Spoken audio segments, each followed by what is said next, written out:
pressure you to pay your property taxes. Whereas, the assessment was generally aligned with ours, we had another point of departure, and that was in the discontinuance of the petroleum subsidy.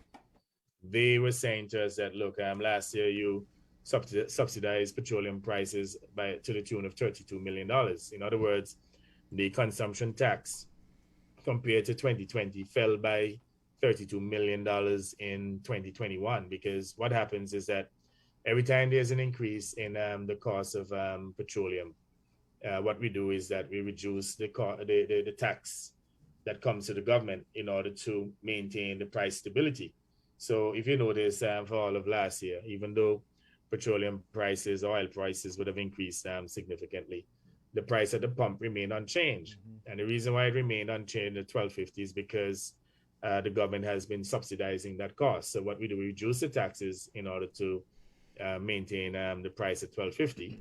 And that in itself resulted in a reduction in consumption tax by $32 million in 2021.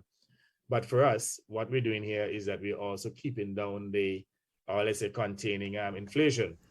So if, for example, we had passed on the $32 million to customers, the rate of inflation would have increased, I believe, by at least 1%.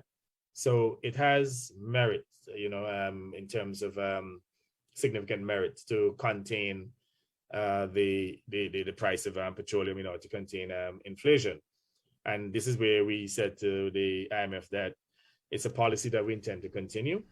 However, if perchance, we have a fall in petroleum pricing and the consumption tax increases, it will be inappropriate for our political opponents to say that prices are too high, because what would have happened when petroleum prices are high, we would have subsidized the price. So even when they're low, we get an increase in taxation, it balances out. In fact, generally speaking, the government loses, because more often than not, prices are elevated. And when you look at the petroleum pricing within the Caribbean right now, Antigua is the lowest within the region, the OECS region, and Barbados. I mean, when we calculated the Barbados price per gallon for gasoline, it was $24 compared to $12.50 here, almost twice that of Antigua and Barbuda. Even St. Vincent and the Grenadines, that historically has had lower pricing, it's $14, almost $15.